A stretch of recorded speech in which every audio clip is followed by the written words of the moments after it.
নমস্কার, আমি রজত শুভ্র মুখোটি শুরু করছি আজকের এডিট পেজ।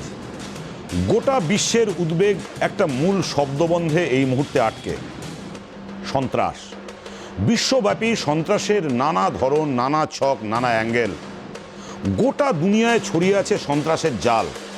আল কায়দা হোক কিংবা লস্করে তৈবা, জৈশে মোহাম্মদী হোক কিংবা ইসলামিক স্টেট, জঙ্গি মডিউল ছড়িয়ে প্রতিটি দেশে, প্রতিটি কোণে বিশ্বের। তবে al Qaeda supremo Osama bin Laden, লাদেনের ছেলে হামজা লাদেন, আল কায়দার second in command Abdullah Ahmed Abdullah বা ইসলামিক স্টেটের প্রধান আবু বকর আল বাগদাদি ইতিমধ্যেই খতম। আল কায়দার শক্ত ঘাঁটি সিরিয়া, ইয়েমেন, মালি, সোমালিয়ায় কিছুটা হলেও আল কায়দার প্রভাব কমেছে। জঙ্গি আসরে ইসলামিক স্টেটের প্রবেশ আল কায়দার শক্তি কমার পেছনের অন্যতম কারণ। তবে ইউরোপের দেশগুলিতে এখনও লোন উলফ হামলা চালাতে সক্ষম আল কায়দা। তবে কপালে সবচেয়ে বেশি ভাঁজ পড়ার কথা ভারতের। কারণটা কি জানেন? শুনলে চমকে উঠবেন। আল কায়দা তার দিশা বদলাচ্ছে, অপারেট করছে অন্যভাবে। ভারতে স্বয়ংক্রিয় হয়ে উঠছে স্লিপিং সেলগুলো। গোয়েন্দা রিপোর্ট অন্তত তাই বলছে। 2 মে 2011 সর্বকালের অন্যতম কুখ্যাত জঙ্গি আল কায়দার সর্বময় প্রধান ওসামা বিন লাদেন খতম। 14 সেপ্টেম্বর 2019 বাবার মৃত্যুর পর আল কায়দার উত্তরাধিকারী হয়ে ওঠা হামজা বিন লাদেন খতম। 14 নভেম্বর 2020 খতম আল কায়দার second in command Abdullah Ahmed Abdullah. ইসরায়েলের গুপ্তচর বাহিনীর হাতে শেষ আবদুল্লাহ। 1998 আফ্রিকায় 2টি মার্কিন দূতাবাসের বিস্ফোরণের ঘটনায় মূল চক্রী ছিল সে। আমেরিকার নির্দেশে আবদুল্লাহকে খতম করে ইসরায়েল। আয়মান আল জাওয়াহিরির পরে প্রধানের ব্যাটন নেওয়ার কথা ছিল আবদুল্লাহর, তার আগেই সাবা। আবদুল্লাহর সঙ্গে খুন করা হয় তার বিধবা মেয়েকেও। তিনি ছিলেন লাদেনের ছেলে হামজা লাদেনের স্ত্রী। আবদুল্লাহর মৃত্যু আল কায়দার অভ্যন্তরীণ সংগঠনে বড় সড় ধাক্কা। বয়স হয়েছে জাওয়াহিরির, তিনি কোথায়? আদৌ বেঁচে আছেন তো? সেটাও লাখ টাকার প্রশ্ন। বেঁচে থাকলেও তিনি বেশি দিন প্রধানের দায়িত্বে থাকবেন না। এরপর কে? সংশয়যুক্ত এই প্রশ্ন ওঠার কারণ কি? গ্লোবাল জেহাদের বিরুদ্ধে আমেরিকার লাগাতার লড়াই। টুইন টাওয়ারে হামলার পর উল্কা গতিতে উত্থান হয় আল কায়দা। পশ্চিমের দেশগুলির কাছে রীতিমতো বিভীষিকা হয়ে ওঠে আফগানিস্তানের তালিবানের ছত্রছায়ায় ফুলে ফেপে ওঠা ওসামা বিন লাদেন। তবে লাদেনের নিকেশের পর জমি হারাতে থাকে আল কায়দা। দলীয় কোন্দল জাঁকিয়ে বসতে থাকে। ইসলামিক স্টেটের মতো উগ্র জেহাদি সংগঠন আসরে প্রবেশ করায় জমি খুইয়ে কার্যত দিশাহারা হয়ে পড়া শুরু। আফগানিস্তানে তাদের একচ্ছত্র দাপটে থাবা বসায় ইসলামিক স্টেট। সিরিয়াতেও কোমর ভাঙা আল কায়দা। আসাদের দেশে সংগঠনটির কাজ কারবার চালায় হুররাস আল দিন। সিরীয়দের মধ্যেও জমি শক্ত করতে পারেনি আল কায়দা।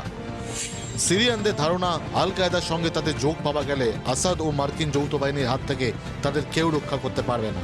ইয়েমেনেও একই অবস্থা আল কায়দার। আল কায়দা ইন দ্য আরাবিয়ান পেনিনসুলা নামে সংগঠন চালায় আল কায়দা। জানুয়ারিতে মার্কিন ড্রোন হানায় খতম হয় সংগঠনটির প্রধান। জুনে ফরাসি বাহিনীর হামলায় খতম হয় আলজেরিয়ায় আল কায়দার শাখা সংগঠন আল কায়দা ইন দ্য ইসলামিক ম্যাগরেবের প্রধান। মালি এবং সোমালিয়ায় অবশ্য এখনও কিছুটা শক্তিশালী আল কায়দা। মালিতে শাখা সংগঠনের নাম জামাত নুসরাত আল ইসলাম ওয়াল মুসলিমিন। সোমালিয়ায় আল কায়দার হয়ে কাজ করে কুখ্যাত আল শাবাব।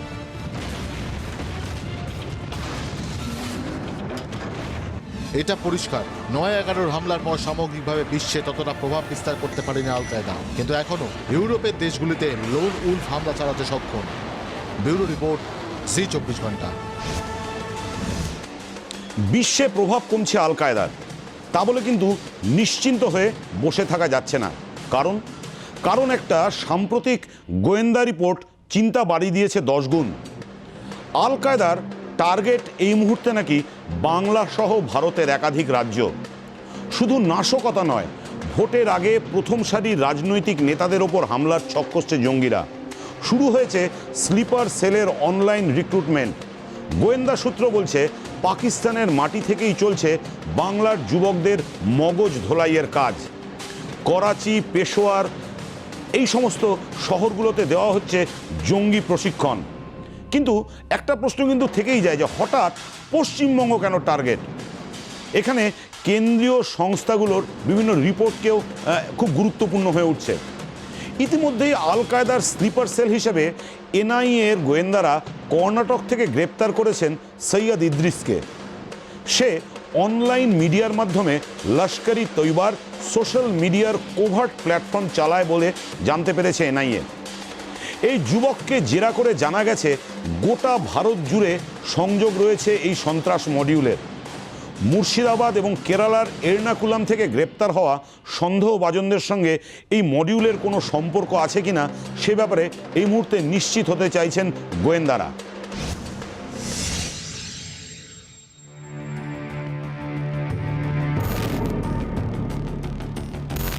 আল কায়েদার সঙ্গে যুক্ত থাকার অভিযোগে সম্প্রতি একের পর এক সন্দেহভাজন পরে ন্যাশনাল ইনভেস্টিগেশন এজেন্সির জালে।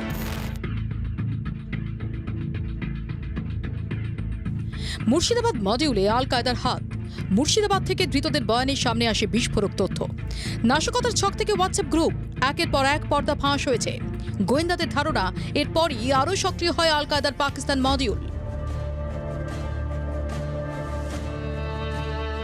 এর মধ্যেই আল কায়েদার নয়া টার্গেট নিয়ে স্বরাষ্ট্র মন্ত্রকের কাছে রিপোর্ট দেয় কেন্দ্রীয় গোয়েন্দা সংস্থা বা আইবি। গোয়েন্দা সূত্রে খবর, উত্তর ও দক্ষিণ দিনাজপুর, মালদা, মুর্শিদাবাদ, উত্তর ও দক্ষিণ 24 পরগনাকে টার্গেট করতে পারে আল কায়েদা। বাংলায় বিধানসভা ভোটের ঘণ্টা বেজে গেছে, তাই রিপোর্ট পাওয়ার পরই রাজনৈতিক নেতাদের নিরাপত্তা বাড়ানোর ভাবনা চিন্তা শুরু করেছে মন্ত্রক। সতর্ক করা হয়েছে রাজ্য আইবিকেও। গোয়েন্দা সূত্রে খবর, বিভিন্ন অনলাইন প্ল্যাটফর্মে আল কায়েদার রিক্রুটমেন্ট চলছে। পাকিস্তান থেকে নিয়ম করে স্লিপার সেল নিয়োগ করা হচ্ছে। গত 1.5 বছরে একের পর এক গ্রেফতার হওয়া সন্দেহভাজনকে জেরা করে জানতে পেরেছে এনআইএ। আল কায়েদা, লস্কর এবং জৈশ-ই মোহাম্মদ নিজেদের মধ্যে সমন্বয় রেখে একযোগে প্রশিক্ষণের কাজ চালাচ্ছে। পাকিস্তান ও আফগানিস্তানের সীমান্তবর্তী জেলাগুলিতে ট্রেনিং সেন্টার করে তুলেছে আল কায়েদার জঙ্গি প্রশিক্ষকরা। সেন্টারগুলি থেকে জঙ্গি যুবকদের পাঠানো হচ্ছে করাচি ও পেশোয়ারে। এই দুই জায়গায় চলছে ভারতের কয়েকটি রাজ্য ও বাংলা সম্পর্কে বিশেষ পরিকল্পনা। এনআইএ সূত্রে খবর, আগে মনে করা হচ্ছিল ভারতের প্রধান শহরগুলির ভাইটাল ইনস্টলেশনে হামলার চক্রান্ত করছে জঙ্গিরা। কিন্তু তদন্ত যত এগোচ্ছে তা থেকে জানা যাচ্ছে জঙ্গিদের নিশানায় রয়েছে পশ্চিমবঙ্গ। রাজ্যে হামলা চালিয়ে অশান্তি ছড়ানো এবং সাম্প্রদায়িক দাঙ্গা ঘটিয়ে অস্থিরতা সৃষ্টি আল কায়েদার প্রাথমিক উদ্দেশ্য। ব্যুরো রিপোর্ট, জি24 ঘন্টা। দেখলেন তো, রীতিমতো চমকে দেওয়ার মতো রিপোর্ট। রাজ্যের আকাশে আইএসের মেঘ। স্বরাষ্ট্র মন্ত্রকের রিপোর্ট বলছে দক্ষিণ ভারতের পাশাপাশি বাংলাতেও এই মুহূর্তে ডালপালা ছড়াচ্ছে জঙ্গি সংগঠন ইসলামিক স্টেট বা আইএস। মূলত বাংলাদেশ সীমান্ত পার করে সহজেই রাজ্যে ঢুকছে নব্য জেএমবি জঙ্গিরা। এ রাজ্যে আইএসের এরাই মুখ হিসেবে কাজ করছে, মগজ ধোলাই করছে আমাদেরই রাজ্যের যুবক যুবতীদের। এতদিন দেশে কেরালাই ছিল আইএস জঙ্গিদের বাডিং গ্রাউন্ড। কেরালার অনেক যুবক যুবতী উপসাগরীয় দেশ ও আফগানিস্তানে কাজে যান, সেখানেই আইএসের সঙ্গে যোগ। 26শে জুলাই রাষ্ট্রসংঘের রিপোর্টেও ভারতে আইএসের বারবারন্তের কথা স্পষ্ট করে উল্লেখ করে দেওয়া হয়েছে। 2019-এ শুধুমাত্র এদেশের জন্য উইলাহা আল হিন্দ শাখা খোলে আইএস। তারপর বাংলাতেই শিকড় পোতা শুরু করে। এনআইএর ঘুম কাটছে আইএসের বিশেষ এই সংগঠনই। শুধুমাত্র বাংলাভাষী যুবক যুবতীদের দলে টানতে একজনকে দায়িত্ব দেওয়া হয়েছে। বিশেষ সেই খলিফার পরিকল্পনাতেই এই মুহূর্তে গোটা বাংলায় জাল বিস্তারে মরিয়া চেষ্টা চালাচ্ছে আইএস।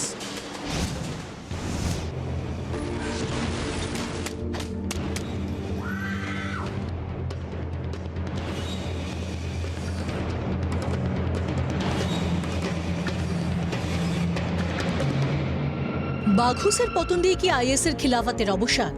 মার্কিন সমর্থিত সিরিয়ান ডেমোক্রেটিক ফোর্সেসের দাবি, বাঘুসে পরাজয়ের মধ্য দিয়ে ইসলামিক স্টেটের 5 বছরের খিলাফতের অবসান।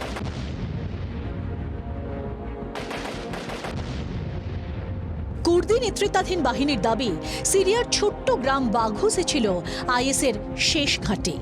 সেই ঘাঁটি নিশ্চিহ্ন করা হয়েছে। একসময় আইএসের শক্তি যখন তুঙ্গে, তখন তারা সিরিয়া ও ইরাকের 88,000 বর্গ কিলোমিটার ভূখণ্ড নিয়ন্ত্রণ করত। আয়তনের দিক থেকে সেটি ছিল ব্রিটেনের সমান। সেখানকার প্রায় 1 কোটি মানুষের উপর তারা জঙ্গি ধর্মীয় রাষ্ট্র ব্যবস্থা কায়েম করে।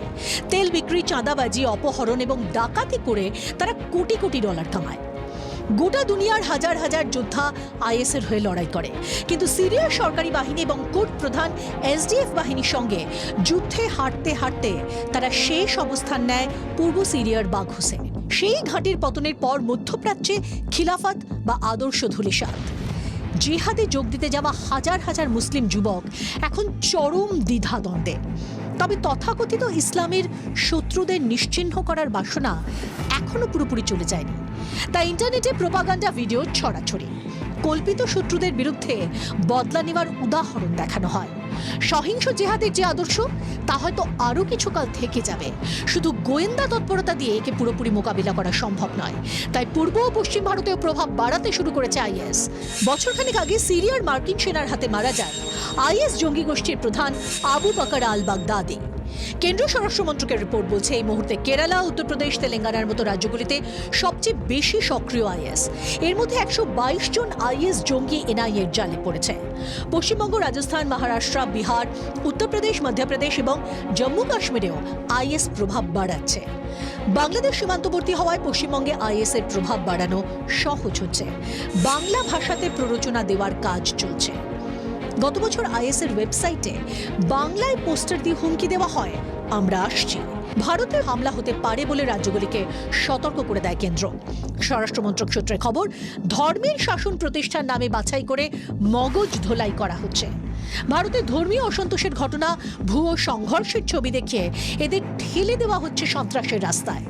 এককভাবে সন্ত্রাস চালাতেও উৎসাহ দেওয়া হচ্ছে।